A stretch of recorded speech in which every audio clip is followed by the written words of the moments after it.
Humains et animaux forment le patrimoine vivant de notre planète.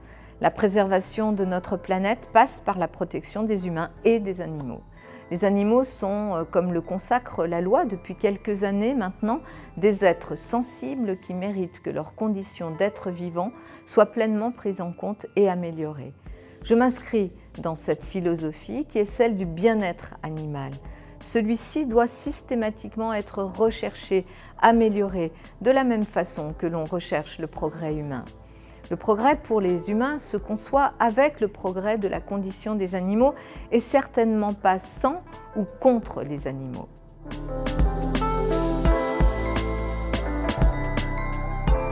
Ce mouvement correspond à une attente sociétale forte aujourd'hui qui monte de plus en plus, comme le montrent les nombreuses enquêtes d'opinion. Pourtant, il reste encore des pratiques inacceptables envers les animaux qui relèvent de la barbarie ou de la cruauté, comme certaines pratiques de chasse à courre ou la corrida avec la mise à mort des taureaux. Pour faire plaisir encore à quelques lobbies, le président sortant n'a rien fait pour y mettre fin. Je veux agir et changer les choses. Je mettrai fin à ces pratiques barbares. Que les animaux soient de compagnie, sauvages ou liminaires, ils vivent avec ou à proximité des hommes et des femmes et ont de nombreuses interactions avec nous. Les animaux de compagnie sont bien plus qu'un simple compagnon pour des millions de Français. Les animaux sauvages jouent aussi un rôle fondamental dans la préservation de la biodiversité et des écosystèmes. Et les animaux liminaires, comme les oiseaux des villes, qui vivent à proximité de nous sans être domestiques, participent aussi de notre vie quotidienne et de ce patrimoine vivant.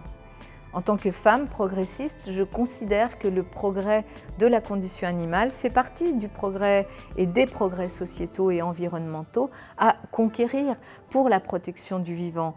Je m'engage donc à faire progresser la condition animale en France et pour cela, je nommerai une ou un ministre en charge de cette question, comme je l'ai déjà fait en nommant un adjoint en charge de la condition animale à Paris.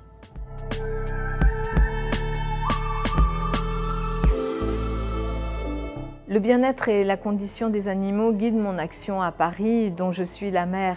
Et c'est vrai qu'en tant que maire, je suis mobilisée pour la condition animale, parce que je pense qu'il faut nous juger aussi sur nos actes, pas simplement sur nos paroles.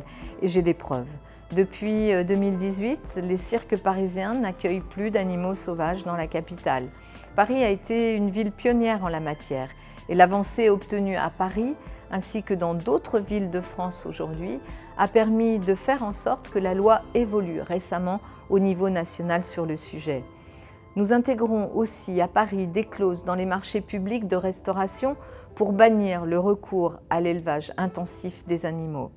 Nous offrons bien sûr une alternative végétarienne dans la restauration collective de la ville avec l'objectif d'une alternative quotidienne d'ici la fin du mandat municipal en 2026.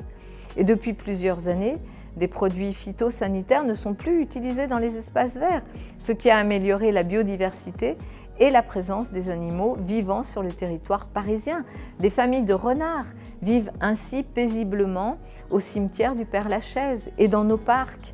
La ferme de Paris joue aussi un rôle pédagogique vis-à-vis des jeunes et des plus grands aussi, bien sûr, pour expliquer à chacune et à chacun la place des animaux dans nos vies.